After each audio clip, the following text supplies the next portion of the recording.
एक पूरी हमने इवेंट की चेन देखी है कि एक तरफ मुज़ाकरात थे, एक तरफ 190 मिलियन पाउंड का फैसला सामने आ गया। तो आप अब क्या देखते हैं कि 190 मिलियन पाउंड का जो फैसला है वो मुज़ाकरात के ऊपर कैसे असरअंदाज हो सकता है?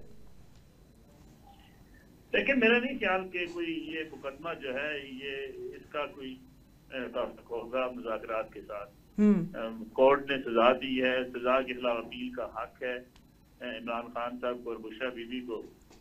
अब मुज़ाकरात के जरिए ये तो नहीं हो सकता कि मुज़ाकराती टीम जाके अदालत से कह दे कि चूंकि हमारे मुज़ाकरात हो रहे हैं इसलिए ये मुकदमा खत्म कर दिया जाए। उसका एक ड्यू प्रोसेस है, उसी से गुजरना पड़ेगा इमरान खान साहब को और उनकी अहलिया को।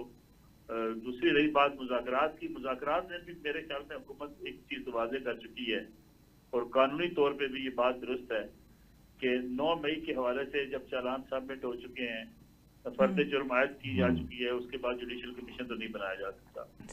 26 नवंबर के वाक़यात के हवाले से अगर कोई कमीशन बनता है उस पर शायद हुकूमत राजी भी हो सकती है, लेकिन उसमें भी पाकिस्तान तहरीक इंसाफ के लिए एक बड़ा मसला होगा कि जब खुद तहरीक इंसाफ पेशावर से निकलते हुए सूबाई हुकूमत ललकार रही थी, जनाजे पढ़ने का ऐलान कर रही थी, इस्लामाबाद पे चढ़ाई करने की बात कर रही थी, मारो और मर जाओ के नारे लगा रही थी, तो ये सारी चीजें स्टेटमेंट्स ऑन रिकॉर्ड मौजूद है। तो इनकी मौजूदगी में आप किसी मार्च को पुरअमन मार्च कैसे कह सकते हैं? तो जब खुद ही आप ऐलान कर रहे हो कि हमने वापस नहीं आना, हमने वहां बैठ जाना है और हमने जाके कब्जा कर लेना है और इस्लामाबाद से हम निकलेंगे नहीं, तो इसका मतलब कानून अपने हाथ में आप ले रहे थे। तो अगर कमीशन बने या किसी और के पास ही मामला जाए तो सर, अगर कमीशन भी नहीं बन रहा और सियासी कैदियों की रिहाई में सर फहरिस्त तो इमरान खान की रिहाई है ना, अब उनको भी सजा हो गई है, तो फिर मतलब मुज़ाकरात तो समझ लें कि अल्लाह को प्यारे हो गए हैं। फिर सियासी इस्तेहकाम कैसे देखें हम? देखिए, सियासी इस्तेहकाम के बारे में अगर हम सोचें कि पाकिस्तान की सियासत में सारी जमातें कोई किसी एक जो है वो मसले पर या किसी कौमी इशूज पर इकट्ठी होकर बैठ जाएं, तो ऐसा होता हुआ तो नजर नहीं आता, ना माजी में कभी ऐसा हुआ है। हमारे यहाँ सियासत ही मुखालफत पर मुखालफत में की जाती है।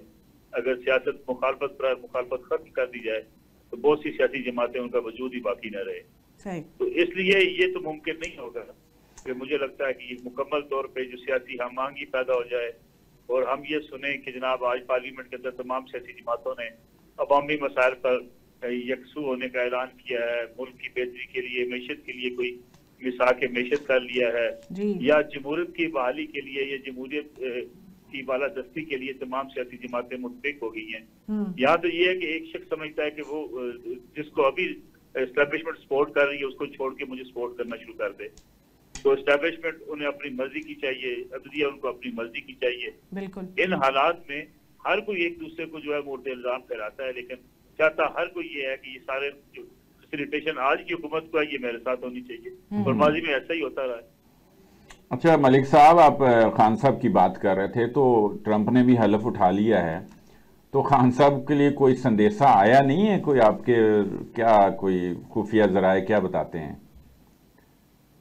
देखिए, डोनाल्ड ट्रंप की तकरीर को यानी जिस तरीके से यहाँ सुना गया है, एक जमात के कारकुनान ने, उनके हमायतियों ने जिस तरीके से बैठ के सुना है, मेरे ख्याल में ऐसे तो खुतबे तो जुम्मा भी वो कभी नहीं सुनते होंगे या अपने माँ बाप की कोई नसीहत का कोई लेक्चर भी इतनी जो है बेताबी के साथ वो नहीं सुनते होंगे। और वो तलाश करते रहे कि इसके अंदर अभी कोई एक एहसान आएगा। देखें, यूट्यूबर्स ने, सोशल मीडिया एक्टिविस्ट ने और उनके जो समेले हामी हैं, उन्होंने एक ऐसा माहौल बनाया हुआ था कि ट्रंप की तकरीर का आगाज होगा कि अडियाला जेल के दरवाजे खोल दिए जाएं और इमरान खान को रिहा कर दिया जाए। तो मेरे ख्याल में वो बेचारे काफी हद तक तलाश करते रहेंगे, उसमें से कुछ चीज निकली नहीं है। देखें, अगर अमेरिकी हुकूमत माजी में भी अगर पाकिस्तान के सियासी मामला के हवाले से उनका कोई मौकफ रहा है, तो कभी आज तक आपने शायद ही देखा होगा कि बराह रास्त अमरीका ने कोई मुदाखलत की हो और पाकिस्तान के मामला से कि फलां को हुकूमत में लाएं, फलां को हुकूमत से निकाल दें। अलबत्ता ये माजी में जरूर हुआ कि जब क्लैश पड़ा तो सऊदी अरब ने अपना किरदार अदा किया, जिसकी अमेरिका की भी हिमायत उनको हासिल थी, और लोगों ने मामला को इफामत तफहीम से हल कराने की कोशिश की। कोई ऐसी कोशिश किसी मौके पे हो जाए तो हो जाए, अलबत्ता ये मुमकिन नहीं है कि ट्रंप इंतजामिया हल्फ उठाते ही जो है वो ये अहकाम जारी कर देगी कि फलां के मुकदमात खत्म कर दें और फलां को फौरी तौर पे वजीर आजम बना दें। हाँ जी, ठीक है। ये खुशफहमी हो सकती है, खुशगुमानी हो सकती है, हाँ जी, या एक वो जो सियासी जमातें अपने आप को एंगेज रखने के बहाने ढूंढती है, उसका हिस्सा तो हो सकती है, बाकी इसका हकीकत से कोई ताल्लुक नहीं है। अच्छा मलिक साहब, ये एक खबर है तो सोशल मीडिया की खबर, कोई खबर नहीं है, लेकिन आप बहरहाल उसकी तस्दीक तरदीद कर सकते हैं। चल रहा है कि जी मार्च में जो है ना नवाज शरीफ साहब को वजीर आजम बना दिया जाएगा और वो शहबाज शरीफ साहब जो है ना वो कुर्सी वजारत उज़्मा छोड़ देंगे और अपने भाई को बना देंगे। अब के देखें ताल्लुकात भी हैं, कोई है ऐसी बात कहीं पे? देखिए मेरे ख्याल में पाकिस्तान की सियासत में होने को तो कुछ भी हो सकता है जी। अलबत्ता ये जरूर है कि मुस्लिम लीग नवाज के अंदर ये सोच पाई जाती है कि अगर स्टीयरिंग पे मियां नवाज शरीफ होते तो शायद जो है वो एक पॉलिटिकल जो समझ लें वजन है मुस्लिम लीग नवाज का, वो ज्यादा ताकतवर होता। अब ये नहीं कह सकते कि शहबाज शरीफ साहब जो है वो कम काम कर रहे होंगे या कम सलाहियत रखते होंगे या उनकी तरफ से मेहनत कम होती होगी हुकूमत के मामला को चलाने के लिए, लेकिन कद काठ अगर सियासी देखा जाए तो नवाज शरीफ साहब का कद काठ पाकिस्तान की मौजूदा सियासत में सबसे बड़ा है। इस वक्त उनसे सीनियर सियासतदान पाकिस्तान की सियासत में कोई भी नहीं है। सबसे सीनियर सियासतदान है, 3 बार मुल्क के वज़ीर आज़म रह चुके हैं। पार्टी के अंदर जो उनकी ग्रिप है, जो इस वक्त के आपको इख्तलाफात मुख्तलिफ जो जुबानें आपको नजर आती हैं, ये मियां नवाज शरीफ अगर वज़ीर आज़म होते तो इतनी जुबानें आपको देखने को न मिलती। जवेद लतीफ साहब को क्या मसला है? जवेद लतीफ साहब को शहबाज शरीफ साहब से मसला है, इसलिए वो अपनी पार्टी के ऊपर कभी कभी कुल्हाड़ा चलाए होते हैं। हाँ जी, लड़े होते हैं। ये ऐसे लोग हैं हाँ जी, जो मेरे ख्याल में नवाज शरीफ अगर उस मकाम पर होते तो ये इतनी आवाजें ना होती। हाँ ये जी, सोच कहीं ना कहीं पाई जाती है हाँ, कि ऐसा हो जाना चाहिए।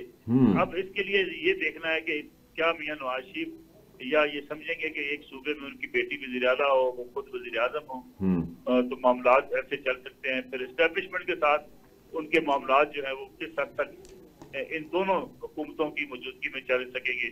हाँ जी, ये मामलात हैं जिनको पेश नजर रख के मुस्लिम लीग नवाज की फैसला करेगी।